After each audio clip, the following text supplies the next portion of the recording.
రాష్ట్ర వ్యాప్తంగా పెండింగ్ ఉన్నటువంటి ఫీజు రీయింబర్స్మెంట్ స్కాలర్షిప్లు ఇవ్వాలని మేము ఆంధ్రప్రదేశ్ స్టూడెంట్ చేసి తరఫున రాష్ట్ర ప్రభుత్వాన్ని కోరుతున్నాము. అదేవిధంగా ఎవరైతే degree, BTech, B Pharmacy, MCA, MBA అయిపోయిన విద్యార్థులు విద్యను పూర్తి చేసుకున్నా కూడా ఆ ప్రైవేట్ స్కూల్ ఏవైతే ఇంజనీరింగ్ కళాశాల అయినటువంటి Ananthalakshmi, PVKK, SRIT, SVIT, SV degree college, SSBN degree college, ఇతర గవర్నమెంట్ విద్యా సంస్థలలో విద్య పూర్తి చేసిన విద్యార్థులకు మార్క్స్ మూమెంట్ టీసీలు ఇవ్వకుండా ఇబ్బంది పెడుతున్నారు.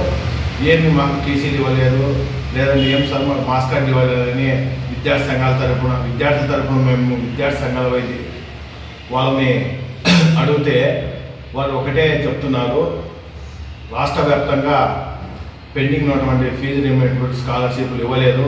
ఈ విద్యార్థులు వాళ్ళు సొంత డబ్బులు కట్టి తీసుకొని పోయి మళ్ళా రీయింబర్స్మెంట్ వచ్చిన తర్వాత వస్తే వాళ్ళ డబ్బులు రిటర్న్ ఇస్తామంటున్నారు. ఈ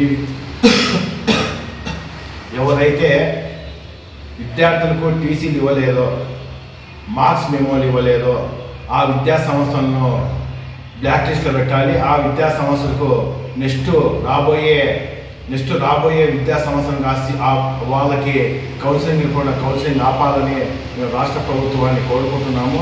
అదేవిధంగా విద్యాశాఖ మంత్రి అయినటువంటి నారా లోకేష్ గారు వెంటనే స్పందించి ఏవైతే విద్యార్థుల సమస్యలు ఉన్నాయో ఈ విద్యార్థులు విద్య పూర్తి చేసుకున్న తర్వాత ఉన్నత విద్యకు వెళ్ళాలి కాబట్టి ఆ విద్యార్థులకు టీసీలు, మార్క్స్ మెమోలు ఇచ్చే విధంగా ఆయన ఏవైతే ఈ ఇన్స్టిట్యూట్లు ఉన్నాయో వారిపైన ఒత్తిడి తేవాలి.